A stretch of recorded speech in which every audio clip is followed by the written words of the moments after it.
A while back, I made a video about Apple quietly using your photos and Siri recordings to train its AI by default. A lot of you asked the same question in the comments. What about Android? Fair question. So let's do this one properly. 4 settings to turned off. All Android. All on by default for most people. This one is brand new, and it's the biggest of the 4. In June 2026, Google quietly rolled out a setting called Search Services History.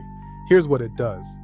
Every time you search something visually with Google Lens, every time you use voice search, every time you upload a file to Google Translate, that photo, that recording, that file can now be saved and used to train Google's AI. If your web and app activity was already turned on, which is the default for most accounts, this new setting was switched on for you automatically. No extra click, no pop-up you had to approve. Here's the important part most coverage of this misses. Turning it off only stops new saving. It doesn't delete what's already stored. And Google's own documentation says that once your data is used to train a model, an anonymized version can remain in their systems for up to 4 years, even after you delete your account history. Here's how to fix it. Go to myactivity.google.com, tap on Search Services History, turn off Save Media, then tap Turn Off and Delete Activity to remove what's already saved. While you're there, go check Personalized Recommendations too, which is a separate setting controlling whether that history feeds your ad targeting. One more thing worth knowing. Google Photos itself is not included in this particular setting. Your personal photo library is safe from this one. But that's not the whole story, because Google Photos has its own AI setting, which brings us to number 3. Wait, sorry, that's number 2. Gemini Apps Activity. By the end of 2025, Gemini became the default assistant on basically every Android phone, replacing the old Google Assistant. So if you've talked to your phone at all recently, this setting applies to you.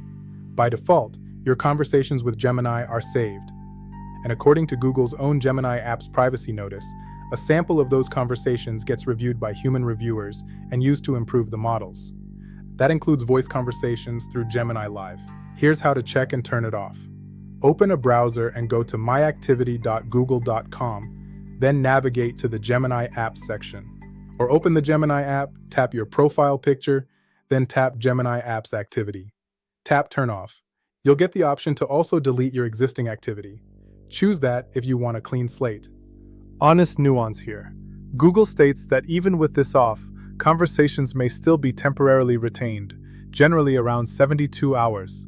For safety and abuse monitoring. That's standard across most AI products, not unique to Google. Setting 3. Google Photos Face Groups.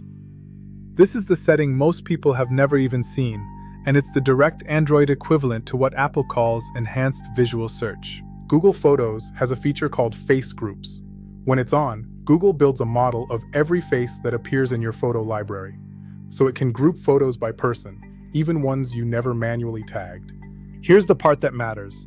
Google's own support documentation states these face models may be considered biometric data in some jurisdictions. That's Google's own language, not mine. To check it, open Google Photos. Tap your profile picture at the top, then tap Photo Settings, then Privacy. Find Face Groups and see if it's on. If you turn it off, Google states it will delete your face models, face groups, and labels. One fair note. This feature does make your photo library genuinely more useful for search and memories. It's a real trade-off, not a pure negative, but most people don't know it's building biometric models in the background, and that's worth knowing before you decide either way. Last one, and this is for anyone who uses Gmail, Google Chat, or Google Meet. Google has AI-powered tools called Smart Features baked into these apps, things like Smart Compose and automatic summaries.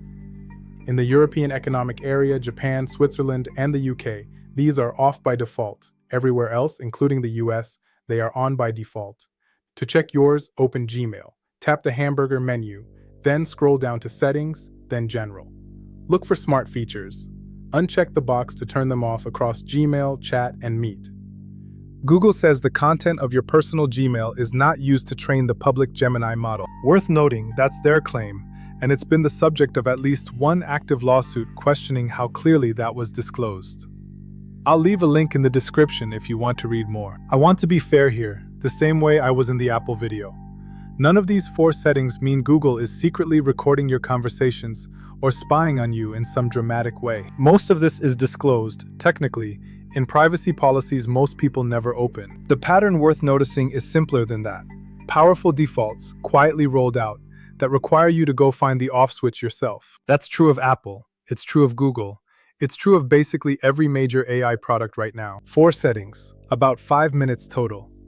Go check all 4 this week. If this was useful, the iPhone version is linked in the description if you have friends on both sides of the fence. Subscribe for more of these. I do one almost every week.